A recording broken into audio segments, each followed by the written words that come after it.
A magnate famous for his generosity slips into a coma. Physicians lose faith until a barefoot elder storms into his ward. The doctor calls him insane. Security races in. Relatives demand he be removed. But when the magnate flinches at the man's voice and murmurs a single staggering word, the room's certainty cracks. Before we begin, tell us in the comments what time it is and where you're watching from. Here we go. Julian Mercer never matched the stereotype people drew of the ultra-wealthy.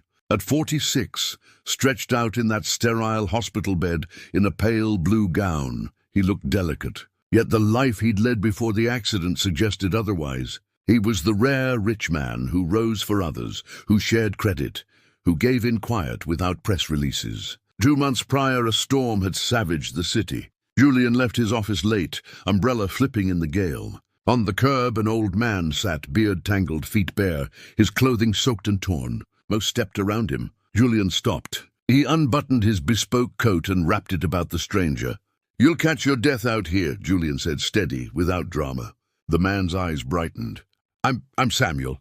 "Nobody speaks to me," Julian smiled softly. "Then I'm the first. Let's get you something warm." He led him to a diner, bought steaming soup, and while Samuel ate, slipped the waitress enough cash for days ahead. Later he bought a brown jacket and shoes, and left his card with the shelter. "No questions. Just see he's covered," he told the staff. Samuel never stopped remembering that night. He spoke Julian's name like a benediction. The billionaire who never bragged, never put anyone down, never flaunted his fortune. Now Julian lay motionless, his head trauma keeping him under. The doctors called it a medically induced coma. The family called it a waiting room. But Samuel couldn't accept that. He lingered in the hospital halls for days, brushed off by nurses, pushed away by guards. "You can't be here," they told him. Still he remained. On the 4th night, the monitors outside Julian's private room slowed. Samuel, curled by the vending machines, heard the alarm's dragging lag, longer pauses between the bleeps. His chest clenched. He'd heard that sound before, when a friend at the shelter slipped away last winter. He jumped up. A janitor was wheeling a cart out. The yellow door had been left unlatched. Samuel saw his opening. He pushed through, breath sharp, and slipped inside. The room glowed clinical white. Machines hummed softly. The doctor's chair sat vacant. Only Julian's body lay still. A cold fear tightened Samuel's ribs. "No, don't go," he breathed. He stepped closer, bare soles whispering on tile. He recalled Julian's words that rainy night at the diner. "You matter. Don't let anyone tell you otherwise." Samuel balled his hands. "You helped me when I had nothing. I won't let them treat you like nothing." The billionaire's breaths came thin. Samuel reached the foot of the bed, glanced once, then hoisted himself up onto the sheets. He crouched, careful not to press down on the limp form, eyes fierce. "Julian," he hissed, leaning in. "It's Samuel. You gave me this coat. You bought my shoes. You didn't mock me like everyone else. Listen, wake up." No reply. The monitor kept its slow cadence. Samuel shook his head, tears streaking his grime-smudged face. "They see you as another file. To me, you're the man who saved me. Don't you dare stay quiet." Footsteps thundered behind him. The yellow door creaked open. A voice barked. "What the hell is going on here?" Samuel whipped. Samuel spun, teeth clenched. A doctor in a crisp white coat and pale blue tie stood rigid, eyes wide. "Get off him this instant!" the doctor barked. Samuel snarled back. "You stand by while he fades, scribbling notes like a coward." "I won't." He turned to Julian again, clutching his limp hand. "You remember me. You said kindness doesn't need cameras. Prove it now. Come back." The doctor's tone sharpened. "Security now!" But Samuel lowered himself closer, forehead nearly brushing Julian's. "I owe you everything, and I'll scream in your ear until you rise." "You're not finished, Julian Mercer." "Not yet." The monitor flickered, a faint spike in its rhythm. Samuel gasped. "That's it." "That's you. Keep going." Boots pounded in the hallway. The yellow door swung open hard, 2 broad men in navy uniforms blocking the frame. The doctor thrust out a finger. "Remove him!" Samuel braced, still crouched over Julian, eyes blazing. "Try me. If he wakes, it won't be thanks to you. It'll be because I was here." Julian's hand twitched weakly in his grip. The doctor froze mid-command. The guards hesitated, thrown off. The beeping quickened again, louder now, impossible to dismiss. Samuel's eyes burned as he lifted his head. "You see? He hears me. Throw me out, and you'll lose the only man who reached him." The air turned brittle, no one daring to breathe. The vagrant, once cast aside, now crouched like a shield over the billionaire who once shielded him. The guards shifted uneasily, the doctor's hand still pointing, but Julian's faint twitch had changed everything. Samuel clutched tighter, voice rasping. "I told you, you hear me? Don't stop now. Guards, remove him!" the doctor shouted, jerking his hand toward Samuel. His white coat flared, the blue tie taut against his chest. The two navy-clad men surged forward, caps low, arms outstretched. Samuel whipped toward them, teeth bared. "Touch me, and you'll kill the only chance he's got. You think your machines know him better than I do? He's breathing because of me." The doctor flushed crimson. "Nonsense! He is delirious. Drag him out before he harms the patient." But Julian's right hand twitched again, more certain this time, his fingers curling around Samuel's grip. The guards faltered, glancing at each other nervously. "Don't you see?" Samuel shouted, his voice reverberating off the white walls.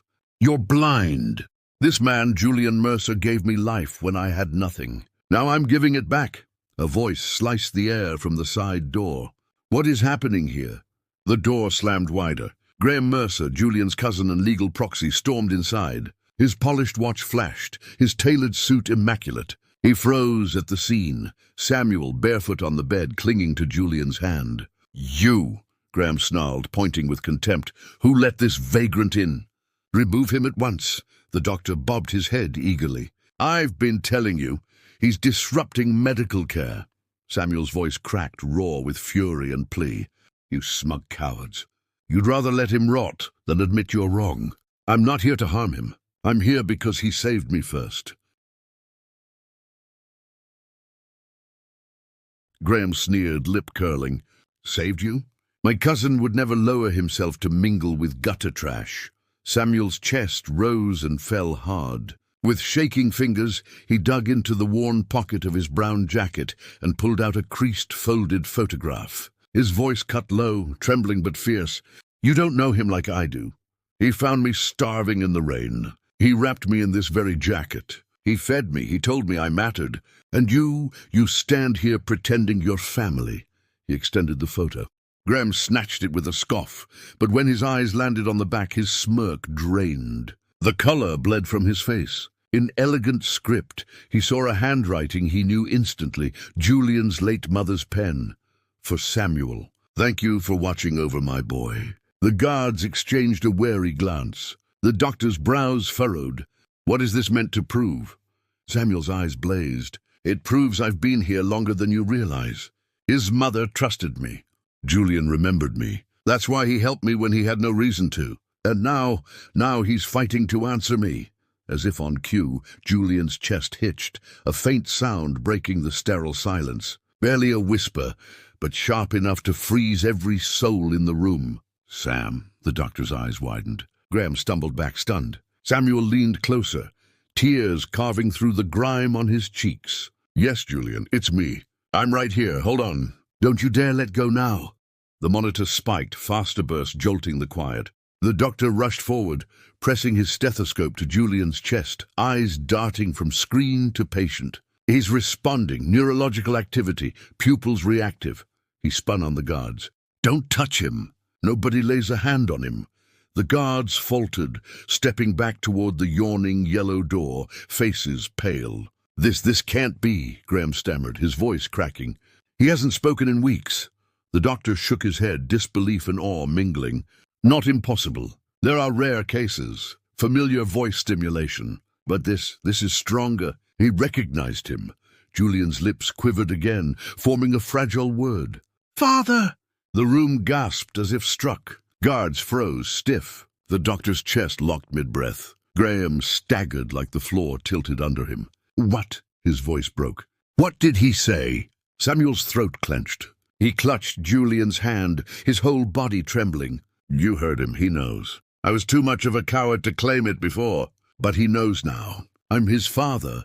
The doctor stepped back, staring from Samuel to Graham, torn between shock and skepticism. "You're lying." Graham roared. Julian would never... But Julian's fragile grip tugged again. His eyelids fluttered open for a fleeting second. His lips formed "Horse, Dad." The single word shattered the air. The Graham's protests withered in his throat. The guards dropped their gaze. Even the doctor's posture sagged, humbled by what science could no longer dismiss. Samuel lowered his head, tears falling onto the billionaire's hand. I failed you once, Julian. I walked away when I should have fought for you. But you never stopped believing in me, not even when you didn't have to. Julian's breathing steadied, the monitor's pattern now strong, sharp, insistent. The doctor snapped crisp orders to the nurse rushing in. Adjust sedation. Prep neuro team. Notify ICU lead. Yet his gaze kept sliding back to Samuel, as if conceding the unspoken truth. Without him, the patient might never have stirred. Graham lingered by the curtain, authority slipping from his shoulders, his tongue tied at last. Samuel leaned closer, his whisper gravelly but sure. Rest, son. I'm here now. I won't walk away again. And for the first time in endless weeks, the billionaire's features eased, because the man dismissed as homeless, delusional, an intruder was the one who had finally called him back.